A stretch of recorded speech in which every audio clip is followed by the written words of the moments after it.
Saudara dari kelompok 5, saya ingin memperkenalkan anggota kelompok saya. Yang pertama ada Alan Najala sebagai editor, kedua ada Hafiz sebagai penutur 1, kemudian ada Lut sebagai kameramen, ada Sabrina Audina sebagai perancang naskah, yang terakhir ada Yosefa Laberta sebagai penutur 2. Untuk penutur, waktu dan tempat dipersilakan.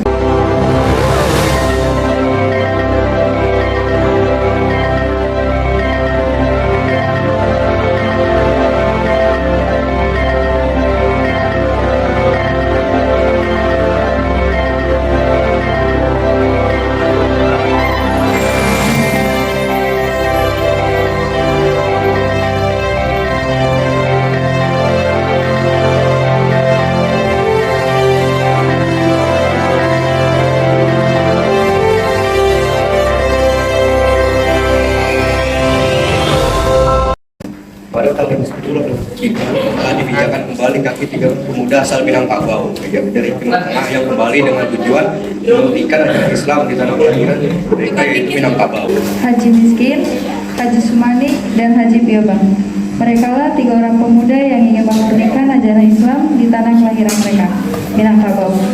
Mereka berusaha menghilangkan beberapa adat yang memang menyimpang dari ajaran Islam, seperti perjudian, penyambungan ayam, penggunaan padat, minuman keras, tembakau, sirih, dan juga aspek hukum adat, matriarkat mengenai warisan, serta longgarnya pelaksanaan kewajiban ritual formal agama Islam. Hal ini pun menghasilkan timbulnya perdebatan dengan kaum adat yang menjadikan hal ini latar belakang timbulnya perang Padri. Kecil kemungkinan apabila kaum adat melawan kaum Padri dalam peperangan sana diri, mereka pun meminta bantuan kerjasama dengan Belanda pada 21 Februari 1821 dan Belanda pun bersedia membantu mereka. Akan tetapi dengan imbalan sebagian wilayah kekuasaan Minangkabau. Hal ini pun mereka sepakati dan menjadikan hal ini sebagai faktor pendorong terjadinya perang Padri.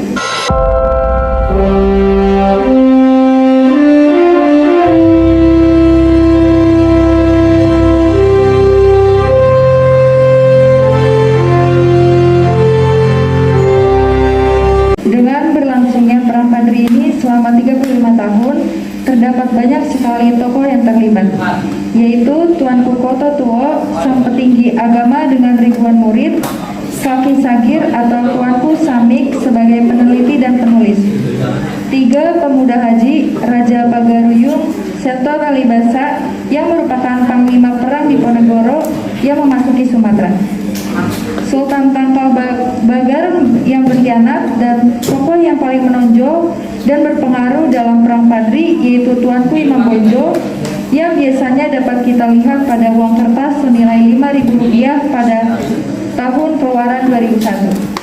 35 tahun lamanya perang Padri berlangsung yang mengorbankan ratusan bahkan ribuan korban jiwa.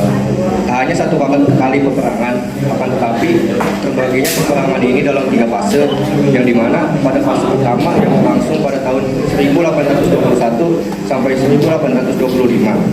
Perang ini dipimpin oleh Datuk Bandara yang setelah ia wafat digantikan oleh Tuanku Imam Bonjol yang pada akhirnya menjadi tokoh yang sangat berpengaruh dalam peperangan ini.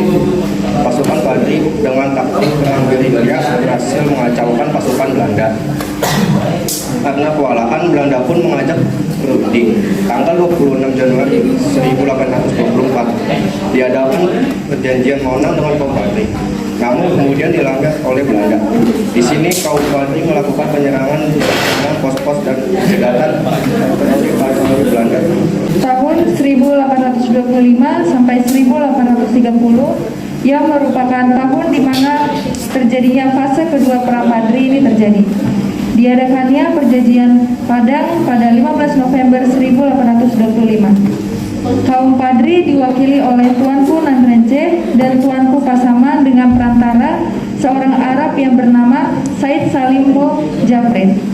Perjanjian tersebut berisi: yang pertama, Belanda harus mengakui kekuasaan pemimpin Padri di Batu Sangkar, Sarwaso, Padang Bubuk, Sigadang, Agam, Bukit Tinggi, dan menjamin pelaksanaan sistem agama di daerahnya. Yang kedua, kedua belah pihak tidak akan saling menyerang. Yang ketiga, kedua belah pihak akan saling melindungi para pedagang dan orang-orang yang sedang melakukan perjalanan. Yang terakhir, secara bertahap Belanda harus melarang praktik adu ayam. Setelah usai dipengaruhi pada tahun 1830, Belanda mengkonsentrasikan perlawanan terhadap Padri di Sumatera Barat dan menjadi fase ketiga perang Padri yang berlangsung selama 7 tahun pada tahun 1830 sampai 1837. Pada fase ini, kaum Padri mulai mendapat simpati dari kaum adat dan menghasilkan meningkatnya kekuatan para pejuang di Sumatera Barat dengan dukungan kaum adat yang bergerak ke pos-pos tentara Belanda. Tahun 1932 datanglah bantuan dari Jawa di bawah Sentot Ali Basa atau Prawiro Dirjo, dan Belanda pun semakin meningkatkan ofensif terhadap kekuatan kaum Padri di berbagai daerah. Pada tahun 1833, Belanda kemudian menangkap penguasa yang sebelumnya ditunjuk sebagai pengkhianat, yakni Sultan Tangkal Bagan. Pada tahun yang sama pula, Belanda melakukan pelapak panjang yang berisi. Yang pertama ada penduduk dibebaskan dari pembayaran pajak yang berat dan kerja rudi. Yang kedua ada Belanda akan bertindak sebagai penengah jika terjadi perselisihan antar penduduk. Yang ketiga ada penduduk boleh mengatur pemerintahan sendiri. Yang keempat, hubungan dagang hanya diperbolehkan dengan Belanda. Tahun 1837, di mana menjadi permulaan titik cerah dari akhir perlawanan kaum Padri dan kaum adat terhadap pemerintahan Hindia Belanda dengan melakukan pengapungan terhadap benteng Bonjol. Pertempuran sengit terjadi pada benteng tersebut dan akhirnya dimenangkan oleh Belanda. Dengan semangat juang Tuanku Imam Bonjol yang belum menyerah, ia pun mengiyakan ajakan berunding dengan pihak Belanda pada 25 Oktober 1837. Dengan siasat licik Belanda, pasukan Tuanku Imam Bonjol yang sedang dalam keadaan yang terdesak pun akhirnya mengalami kekalahan karena tertangkapnya Tuanku Imam Bonjol dan diasingkannya Tuanku Imam Bonjol ke Cianjur, Jawa Barat, yang kemudian dipindah ke Ambon pada 19 Januari 1839. Akhirnya pada tahun 1841, Tuanku Imam Bonjol pun dipindah ke Manado dan wafat pada tanggal 6 November 1864 di Manado.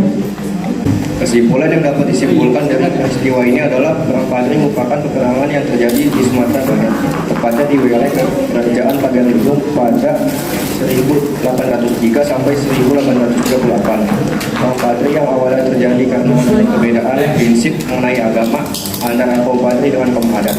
Namun lama-lama Perang Padri menjadi perjuangan bersama dengan melawan penjajah Belanda. Dari peristiwa ini juga pastinya terdapat banyak hikmah yang dapat diambil. Kita bisa mengambil hikmahnya dengan menanamkan dalam pikiran apabila terhadap permasalahan antar kelompok, maka selesaikan masalah tersebut secara kekeluargaan dan secara mufakat, musyawarah tanpa melibatkan pihak lain. Karena dalam peristiwa ini dapat kita tarik kesimpulan, jika kita tidak menyelesaikan masalah secara kekeluargaan dan malah melibatkan pihak lain, maka dapat timbul dampak besar yang menyebabkan kerugian di banyak pihak. Syarat yang dapat diberikan dari peristiwa ini adalah dijadikan perjuangan kaum Padri dan kaum adat yang pada akhirnya bersatu dengan gigi dalam menghadapi serangan Belanda. Sekian tutur sejarah dari kelompok kami. Sekarang saya akan membuka sesi tanya jawab. Di sini saya akan bertanya untuk kelompok 2. Pertanyaannya adalah bagaimana bentuk akhir perlawanan Perang Padri? Di sini saya akan menjawab pertanyaan dari kelompok 5, yaitu bagaimana bentuk akhir perlawanan Perang Padri. Jawabannya adalah akhir perlawanan Perang Padri berakhir dengan adanya kerjasama antara kaum adat dan kaum Padri dalam menyerang pemerintahan Hindia Belanda. Sekian tutur sejarah dari kelompok kami.